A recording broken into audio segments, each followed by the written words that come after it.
today we are going to do the 10th lab of DSP. So in our first task we are going to design a filter which only allows the frequency below the 2000 Hz. So in this code we have the cutoff frequency at 2000 Hz, then the sampling frequency at 8000 Hz, and then we are defining normalized cutoff formula, which is 2 into cutoff frequency divided by the sampling frequencies. The number of taps are 12. We are going to do the sampling method. We are taking the range of n is from 0 to 24. Here we are defining the formula for sampling method, which is cos n into normalized cutoff into pi. Then we are going to plot the magnitude response and the phase response of the signal. When we run the code, we have the output like this.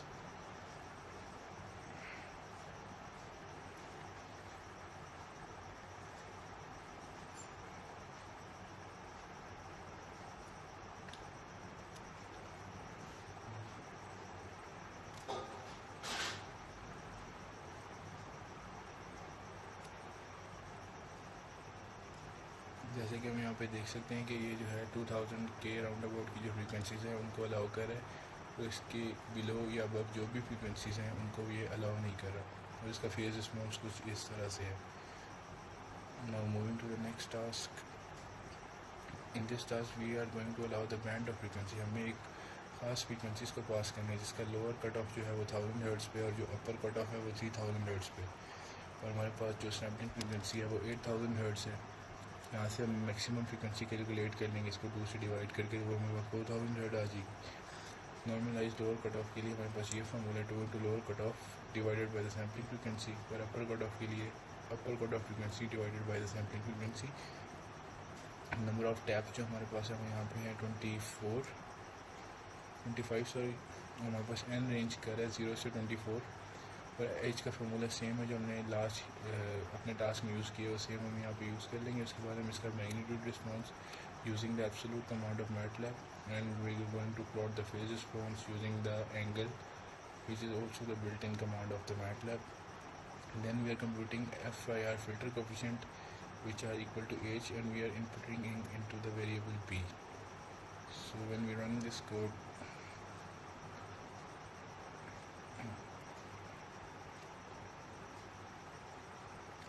so let's close this.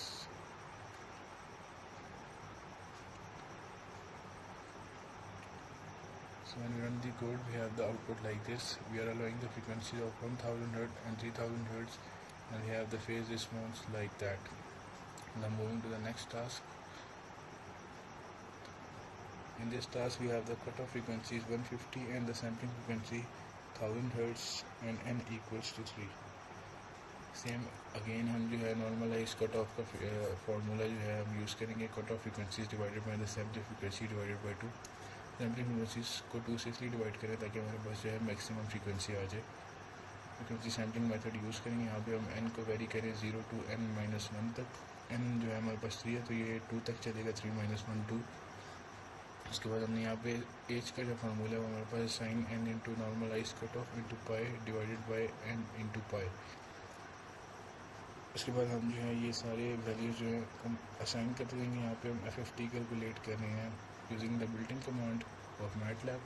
Then we are calculating the magnitude response and the phase response, and then at the end we are plotting the magnitude response and the phase response of the signal. So when we run this code, we have the output like this. Let's close this one. So here we have the points around about 0.7 at 0 Hz, and then we have around 0.13 at 250 Hz, and then we have the output 0.13 at 500 Hz, and it has the phase response like that. And moving to the next task. In this task we have given the cutoff frequency 250 Hz and the sampling frequency 1000 Hz, and rest of the code is almost the same. We have the normalized cutoff frequency formula जो कि हमने पिछली task में use किया था, same as it is है वो. उसके बाद हम n को 0 से n-1 तक वेरी कर रहे हैं. उसको हमारे पास एवरीथिंग जो है वो बिल्कुल सेम है जैसे हमने लास्ट टास्क में किया था वो. हम इसका मैग्नीट्यूड रिस्पॉन्स और फेज रिस्पॉन्स जो है वो कैलकुलेट कर रहे हैं और उसके बाद हम एट द एंड प्लॉट कर रहे हैं मैग्नीट्यूड रिस्पॉन्स और फेज रिस्पॉन्स। जब हम इसको रन करेंगे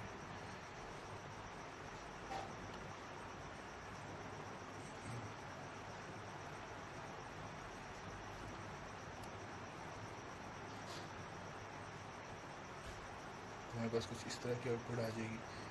यहाँ पे हमारे पास जो 0 हर्ट्स पे अराउंड अबाउट 0.2 मैग्नीट्यूड आ रहा है और हमारे पास 250 हर्ट्स पे जो है 0.7 मैग्नीट्यूड आ रहा है और 500 हर्ट्स पे भी 0.7 के राउंड अबाउट जो है वो हमारे पास मैग्नीट्यूड रिस्पॉन्स आ रहा है। उसका फेज रिस्पॉन्स कुछ इस तरह से है।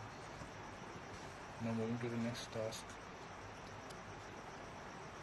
In this task we have given the cutoff frequency of 2000 Hz and the sampling frequency of 8000 Hz and n is equal to 5. And then the normalized cutoff formula is the same as in the previous task, which is cutoff frequency divided by sampling frequency divided by 2. And then the frequency sampling method we are using, varying the n from 0 to n minus 1, and the formula for h is sin n into normalized cutoff into pi divided by n into pi. And we are calculating the fast Fourier transform using the FFT command, which is the built-in command of MATLAB, and calculating the magnitude and the phase response also using the built-in commands of MATLAB.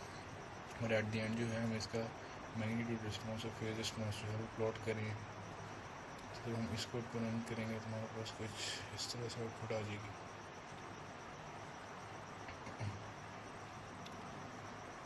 इसलिए हम यहाँ पे देख सकते हैं कि इसके जो 0 पे हमारे पास 0.7 आ रहा है हमारे पास मैग्नीट्यूड रिस्पॉन्स। 1000 हर्ट्ज पे जो है ये अबाउट 0.8 पे है।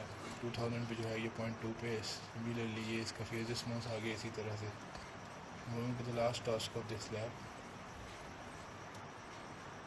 इस टास्क में हमें जस्ट जो है कट ऑफ फ्रीक्वेंसी और सैम्पलिंग फ्रीक्वेंसी जो है वो उसमें थोड़ा सा डिफरेंस है, बाकी rest of the code is same as in the previous task.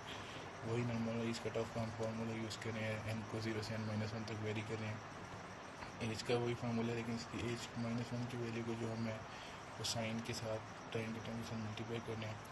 और H1 कैसे हम कैलकुलेट करें, 1 माइनस नॉर्मलाइज कट ऑफ जो कि हमारे पास कंपेयरिंग का फार्मूला होता है उसको यूज़ करते हुए कि जो वैल्यू -1 की होगी वो +1 की होगी, जो -2 की होगी वो +2 की होगी, and so on so fourth. उसके बाद हम FFT की कमांड यूज़ करें। मैग्नीट्यूड रिस्पॉन्स के लिए हम एब्सोल्यूट की कमांड यूज़ करें। फेज रिस्पॉन्स के लिए हम एंगल की कमांड यूज़ करें। और एट द एंड जो है हम सिग्नल्स को प्लॉट कर लेंगे। तो हम इस कोड को रन करेंगे तो हमारे पास कुछ इस तरह से आउटपुट आएगी।